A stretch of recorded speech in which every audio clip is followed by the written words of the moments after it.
Welcome to म Nepali channel. Subscribe, like, comment. मान्छे सुविधाको खोजीमा एक ठाउँबाट अर्को ठाउँमा बसाइ सर्नु कुनै नौलो कुरा होइन। वैज्ञानिकहरूले हामी मान्छेहरू करोडौँ वर्ष लगाएर बाँदरबाट मान्छे भएका हौं भनिरहेका छन्। करोडौँ वर्षको एक ठाउँबाट अर्को ठाउँमा सर्ने क्रममा विकसित हुँदा हुँदा हामी मान्छे भएका हौं। त्यसैले एक ठाउँबाट अर्को ठाउँ सुविधाको खोजीमा सर्नु कुनै नौलो आजको यो सानो संसारलाई भने होइन।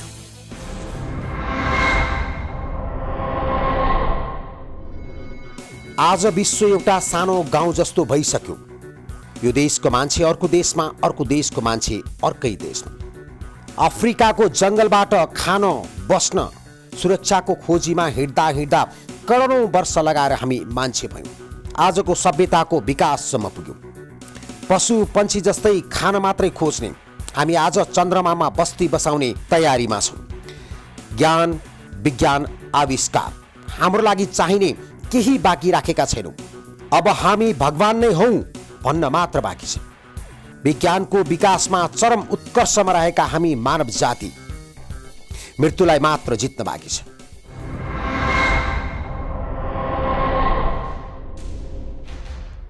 हामी मानव जाति सृष्टिको सबैभन्दा उत्कृष्ट रचना।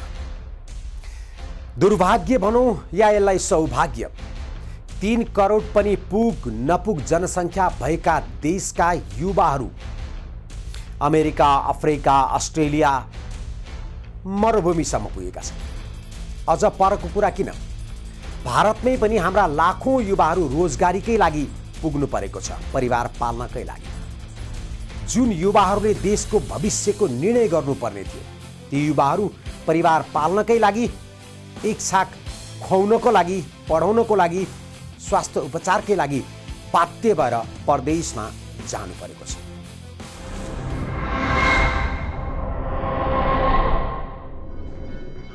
हामी मानव सृष्टिको उत्कृष्ट सिर्जना, यसैको उपलब्धि मानौ या दुर्गति। हामी जस्तो 3 करोड पनि जनसङ्ख्या नभएको हाम्रो देशका अधिकांश युवाहरू परिवार पाल्नकै लागि अफ्रिकादेखि अमेरिकासम्म पुग्न बाध्य भएका छन्। करिब करिब 65 देखि 70 लाख त्यो पनि युवा जसले देशको भविष्य निर्धारण गर्नु छ, उही परिवार पाल्नकै लागि परदेश हिँड्नु परेको छ। अमेरिका, अस्ट्रेलिया, युरोप, बेलायत, जापान, साउदी, कुवेत, इजरायल, यहाँसम्म कि युद्धग्रस्त अफगानिस्तान, इराक जस्तो ठाउँमा पनि नेपाली युवाहरू परिवार पाल्नकै लागि जान बाध्य छौँ। हामी युवा गाउँ गाउँ खाली छ, खेतबारी बाँझो छ। शिक्षा, स्वास्थ्यको लागि गाउँ गाउँ खाली गरेर सहर पसेका छन् नेपाली। हरेकको आफ्नै आफ्नै जिम्मेवारी छन्, बाध्यता छन्। कोही पनि यहाँ छैन समस्या नभएका, कोही पनि जिम्मेवारीबाट मुक्त छैनन्। सबैको आफ्नै आफ्नै कथा र व्यथाहरू छन्।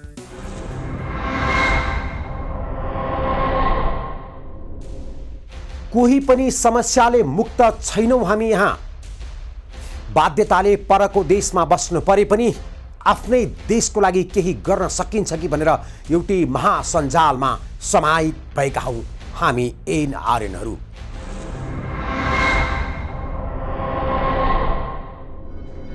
कोही पनि मुक्त छैन यहाँ, तर पनि हर एक नेपालीको सपना छ। आफूले त भने जस्तो भएन, आफ्ना सन्तानले यही व्यथा भोग्न नपरोस्। यही होइन त हाम्रो चाहना? त्यसैले होइन आफू जुन परिस्थितिले विदेशिन बाध्य भए पनि अरूलाई नपरोस् भन्नु? त्यसैले होइन आज हामी परका देशमा पनि आफ्नो देशको लागि केही गर्न सकिन्छ भनेर एउटै महासञ्जालमा समाहित भएका? मुलुकको नक्सा बाहिरको मुलुक, युवाहरूको बहुमत विश्वभरि पुगेका हामी एनआरएनहरू। आफू मात्र सफल भएर पुग्दैन। आफू जन्मेको देश, मातृभूमि आफूले देखेको भोगेको देशहरू जस्तै बनाउने सपना लिएका। आज हामी एनआरएनए रूपी महासञ्जालमा बाँधिएको पनि 18 वर्ष भयो। यही 18 वर्षको यात्रामा सञ्जालले भोगेका अनुभवहरूबाट हामीले के सिक्यौं त? आज एनआरएनए का हरेक अभियन्ताहरूसँग प्रश्न गर्ने बेला भयो। कहाँ पुग्यौं हामी? कहाँ पुग्नको लागि यो भिजाउने यात्रा गरिरहेका छौं हामी? विश्वका महान ठूला ठूला विश्वविद्यालयबाट प्राप्त गरेको ज्ञान सिपलाई कसरी प्रयोग गरिरहेका छौँ, केका लागि प्रयोग गरिरहेका छौँ, पाउने के हो?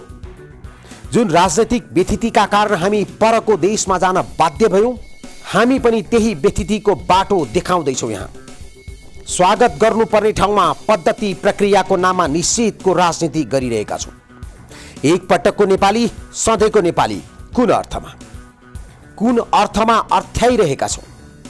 हामी हाम्रा सन्तानलाई कुन नेपालीत्व दिन खोज्दैछौँ?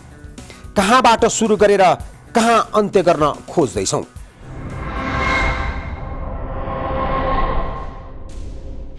हामी नेपाली, हाम्रो नेपाल, एक पटकको नेपाली, सधैँको नेपाली कुन अर्थमा? जुन व्यथितिको शिकार भएर हामी परदेशी हौँ, त्यही व्यथितिमा हामी रमाइरहेका छौँ।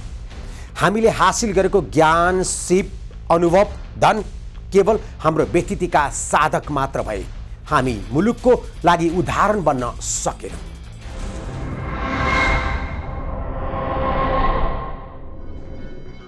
हामी नेपाली, हाम्रो नेपाल, एक पटकको नेपाली, सधैँको नेपाली, त्यही व्यथितिका लागि हो भने भइगयो। अब हामीले विदेशी भूमिमा हासिल गरेको ज्ञान, सिप, धनको कुनै अर्थ रहेन। त्यही व्यथितिले मुलुक आजको अवस्थामा छ। हामी हाम्रा छोरा छोरीको भविष्य सुरक्षित देख्दैनौँ। आजको मितिमा एनआरएनए भित्रको व्यथिति हाम्रा सन्तानलाई नेपालसँग जोड्न होइन, तोड्नलाई मद्दत गरिरहेछ। कसले भन्न सक्छ मेरो छोराछोरीहरू यही यस्तै व्यथितिमा एनआरएनएलाई भोलि नेतृत्व गर्न आउनेछन्? कोही हुनुहुन्छ भने आउनुहोस्, मलाई गलत प्रमाणित गरिदिनुहोस्।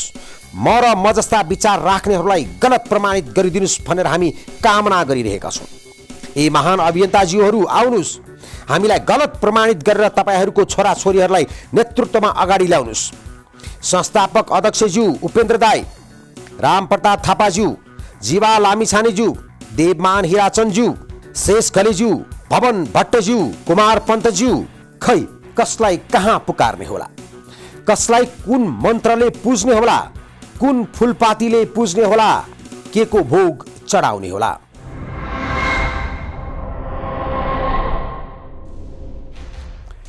कसलाई कसरी बिन्ती भाव गर्ने? कुन मन्त्रले जप्ने? कुन फुलपाती चढाउने? कुन भोग लगाउने? ए अभियन्ताजीहरू, एनआरएनको यो व्यथितिलाई अन्त्य गर्न के गर्नुपर्छ?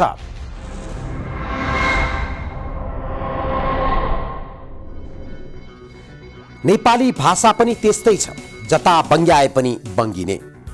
जसले जसरी व्याख्या गरे पनि हुने, जसको जस्तो नियत छ त्यही नियत अनुसार प्रमाणित गर्न मिल्ने। ठिक त्यही भएको छ एनआरएनएको विधान। जसले व्याख्या गर्न सक्छ त्यही लागू हुने, त्यही नियत अनुरूप नियमावली बनाउने। जसरी गर्दा आफूले चाहे जस्तो हुन्छ त्यही हो भनेर प्रमाणित गरिदिने। लेख्न र बोल्न जान्नेहरूले जता बङ्ग्याए पनि हुने। अहिलेको मुख्य समस्याको मुहान यही हो, नियत नै खराब। डाक्टर हेमराज शर्मा महासचिवले पटक पटक ल्याए, आफू महासचिव भएकै मौकामा पास गराइ छाडे। अझ म सम्झना गराउन चाहन्छु, भवन भट्ट 2017मा अध्यक्ष निर्वाचित भएकै अर्को वर्ष यही विधान ल्याइयो। तात्कालीन अवस्थामा यही प्रस्तावको व्यापक विरोध भयो, जसमा पूर्व अध्यक्ष जीवा लामिछाने आफै सक्रिय भएका थिए। यसको विरोधमा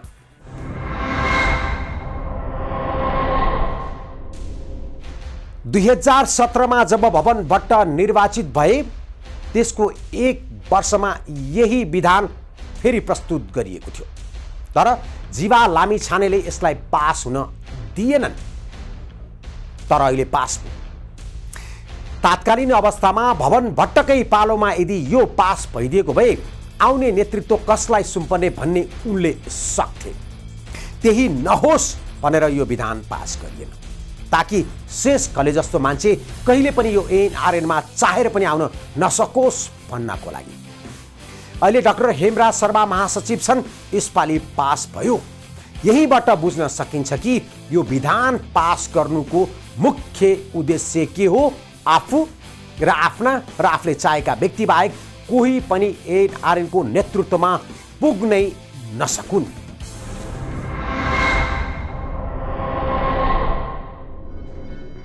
गलत नियत आफू कुनै पनि रूपमा त्यही हुनुपर्ने, फरक विचार शैलीलाई जसरी पनि निषेध गरेरै छाड्ने।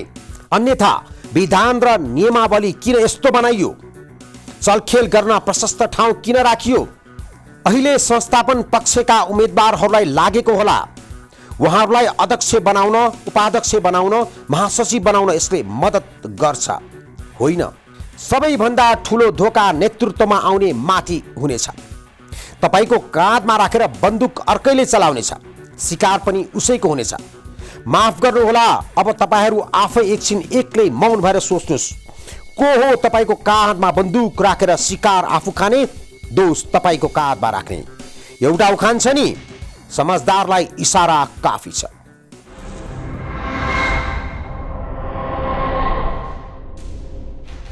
माफ गर्नुहोला संस्थापन पक्षका उम्मेदवारज्यूहरू, तपाईहरूलाई लागेको होला यो तपाईहरूकै लागि हो, केहीका लागि मात्र। जो अहिले नेतृत्व लिने तयारीमा हुनुहुन्छ सबैभन्दा घातक उहाँहरूको लागि नै हुनेछ। बन्दुक अर्कैको, शिकार अर्कैले लान्छ, काँध तपाईहरू। यही नियत राखेर पास गरिएको यो विधान, म त भन्छु, म मात्र होइन, म जस्ता धेरै एनआरएनले भनिरहेका छन् यो विधान हुँदैन, फेरि विधानसभा गरौँ, पहिला विधान सच्याउँ अनि अगाडि बढौँ। यसरी एनआरएनले निकास पाउँदैन। एउटा सानो क्लिप तपाईहरूलाई देखाउन चाहन्छु। गएको हप्ता मैले यही विधान समितिका संयोजकसँग कुराकानी गरेको थिएँ जुममा। त्यसको सानो क्लिप पहिला हेरौँ अनि फेरि कुराकानी गरौँला।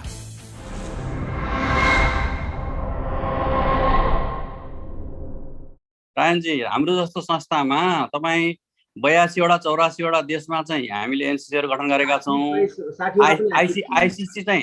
आइसिसी चाहिँ नेपालमा दर्ता भएको छ होइन। गैर आवासीय नेपाली सङ्घ भनेको अब हामी जसलाई आइसिसी भन्नेहरू बुझ्छौँ, त्यो नेपालमा दर्ता भएको छ। अरू चाहिँ बाहिर दर्ता भएका छन् अथवा दर्ता नभए पनि बाहिर बसेर काम गरिरहेका छन्। हरेक देशका आफ्ना खालका समस्याहरू, आफ्ना खालका नेचरहरू छन्, प्रकृतिहरू छन् होइन। त्यसकारणले ती सबैलाई समेट्ने, एउटै विधानले ती सबैलाई समेट्ने भन्ने कुरा प्राविधिक रूपमा तपाईँ हेर्नुभयो भने त्यति सहज नहुन सक्छ। हामी यस विषयमा छलफल गर्नलाई मेरो व्यक्तिगत तर्कले मात्रै पनि यसमा काम गर्ने भएन, तपाईँको व्यक्तिगत तर्कले मात्रै पनि काम गर्ने भएन। मलाई लागेका कुराहरू सबै मैले यो विधानमा राख्न सक्ने अवस्था पक्कै पनि थिएन, छैन, हुँदैन होइन। यो त सामूहिक एउटा चाहिँ प्रतिबद्धताको चाहिँ पत्र हो यो विधान भनेको। यो चाहिँ विधान भनेको, विधान भन्दा पनि म त के भन्छु भने हामीहरू बिचमा काम गर्ने मान्छेहरूको नियत सफा भयो भने धेरै कुराहरू सफा हुन्छन्। तर नियत सफा भएन भने तपाईँ जस्तोसुकै विधान बनाउनलाई प्रयास गर्नुहोस्, त्यसले काम गर्दैन। हामी विधानमा भएका छिद्रहरूबाट चाहिँ प्रवेश गरेर त्यसलाई चाहिँ तपाईँले चाहिँ बिगार्न खोज्नुभयो भने बिगार्ने ठाउँहरू जहाँ पनि जस्तोसुकै ठाउँमा पनि आउँछन्।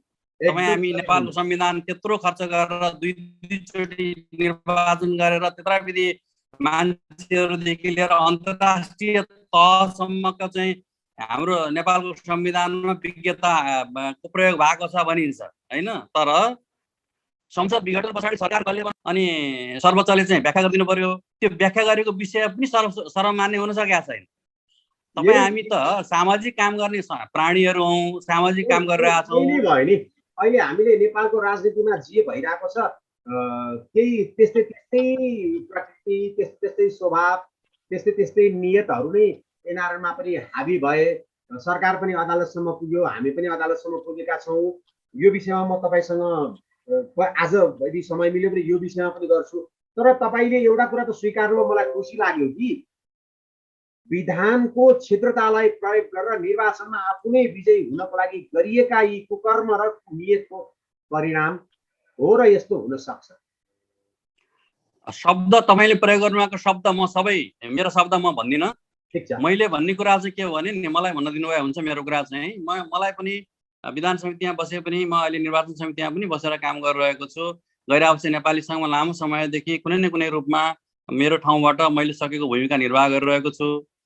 अब मलाई लागेको पनि के हो भने व्यक्तिहरू म आफै त्यो पदमा पुग्नुपर्छ नपुग्यो भने संस्था रहँदैन भन्ने ढङ्गले व्याख्या गर्न थालेका छन्, त्यो राम्रो कुरा होइन।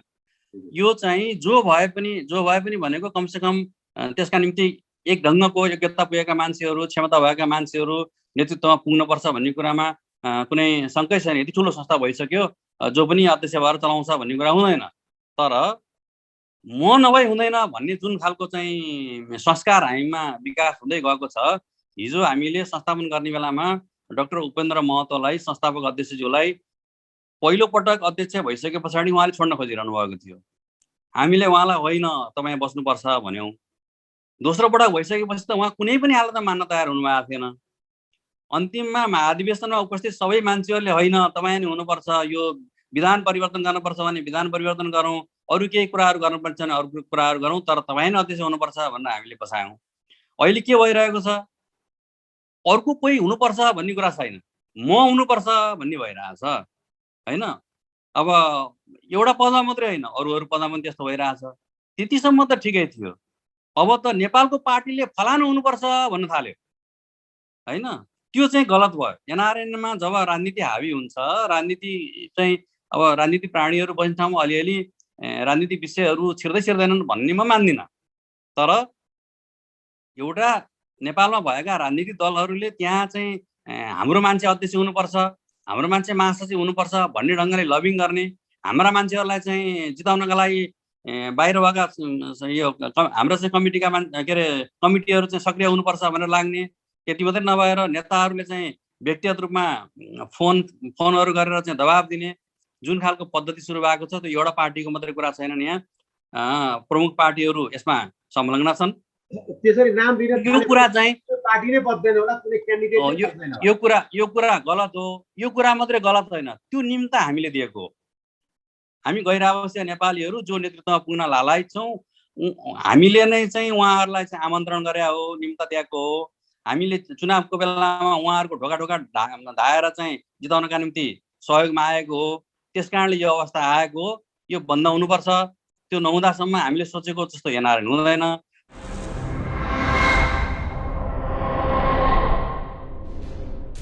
स्वयं विधान समितिका संयोजकले पनि स्वीकारिसके कि यो विधान आफू निर्वाचित हुनको लागि तयार पारिएको विधान थियो। हुन त उनले गर्न सक्ने केही होइन। महासचिवले ल्याएको विधानलाई उनले प्रस्तावमा लगेका मात्र हुन्। पास भयो। 2600 प्रतिनिधि भएको ठाउँमा 300 पनि पुग नपुग आधिकारिक रूपमा उहाँले देखाउन सक्नुहुन्न कि कतिजना उपस्थित थिए भनेर। यस्तो अवस्थामा पास गरिएको विधान अनि आफै बसेर बनाइएको नियमावली अहिले लागू गरिँदैछ। मुख्य जड यही हो, समस्या मै हुनुपर्छ, मै हुनुपर्छ, मै हुनुपर्छ। त्यसरी हुँदैन। कतिन्जेल 18 वर्ष त भयो त। अब पनि तपाईँहरू त्यही सोच्नुहुन्छ भने संस्थापन पक्षज्यूहरू हुँदैन। तपाईँको घरमा तपाईँको श्रीमती माथि त तपाईँले भने जस्तै राज गर्न सक्नुहुन्न, तपाईँको परिवारलाई त आफूले भने जस्तो अगाडि सार्न सक्नुहुन्न भने यो त लाखौं नेपालीका परिवारहरू जोडिएको कुरा हो। कसरी सम्भव हुन्छ सधैँ तपाईँले चाहे जस्तै गर्नलाई? संस्थापन पक्षभन्दा बाहिरका उम्मेदवारहरूको बढ्दो लोकप्रियता, प्रमुख संरक्षक चीफ पेट्रोन अर्थात् यसका मुख्य संरक्षक डाक्टर शेष घलेको सक्रियतादेखि हल्लिएको संस्थापन पक्षले अहिले 6 महिनाको लागि कार्यकाल बढाएको छ। उपाध्यक्ष मन केसीले भन्दै हुनुहुन्छ यो निर्णय भएकै छैन। सोनाम लामाले त पक्कै यो कुराले मान्नुहुन्न, यो मलाई पनि थाहा छ। उनको प्रतिक्रिया आउन बाँकी छ। जीवा लामेछानेजीको नेपाल प्लसमा आएको प्रतिक्रियालाई हेर्दा शेष घलेज्यूको सक्रियता उनलाई कति खड्किएको छ, कति हताश भएको छ देखिन्छ। त्यही शैलीमा वर्तमान महासचिव डाक्टर हेमराज शर्मा जो 10औं वर्ष विधान समितिका चेयर भएर बसे, उनको हताश पनि तपाईहरूले नेपाल प्लसमै देख्न सक्नुहुन्छ, पढ्न सक्नुहुन्छ। यहाँ देखिन्छ यतिखेरको यो चहल पहल, यो माहौल कसलाई मन परिरहेको छैन। पटक पटक नाम लिइरहनु पर्दैन। तपाईहरू समझदार हुनुहुन्छ, बुझ्नुहुन्छ, अवश्य बुझ्नुहुन्छ। किनकि तपाईँ विद्वानहरूले नबुझे अरू कसले बुझ्ने। फेरि पनि म भन्छु, यस विषयमा म अर्को फेरि श्रृङ्खलामा आउनेछु। जाँदा जाँदै फेरि पनि भन्छु, यसरी हुँदैन। हामी यो देशको लागि उदाहरण बन्न पर्ने थियो, तर हामी उदाहरण होइनौँ, हामी वितृष्णा बन्दैछौँ। हिजोको दिनमा एनआरएन भन्ने बित्तिकै जुन सम्मान हामीले पाउँथ्यौँ, माया पाउँथ्यौँ, आज नाक खुम्च्याउनुहुन्छ। हामी गफ छाँट्ने, राजनीति गर्ने, नेता शक्तिको पछाडि लाग्ने अनि आफ्नो बन्द व्यवसाय चलाउने, झगडा गराउने, बस यसरी चिनिन थालिसकेका छ। यस्तो दिन पनि नआओस् कि भोलि हामीले भन्न परोस् म एनआरएन होइन, माफ गर्नुहोला पहिला थिएँ अहिले छैन भनेर। है संस्थापकज्यू अथवा अभियन्ताज्यूहरू, विचार गर्नुस्। बेलैमा समय गइसकेपछि गरिएको विचारले कुनै पनि उपलब्धि ल्याउँदैन। अबको श्रृङ्खलामा केही तथ्यगत कुराहरू लिएर आउनेछु।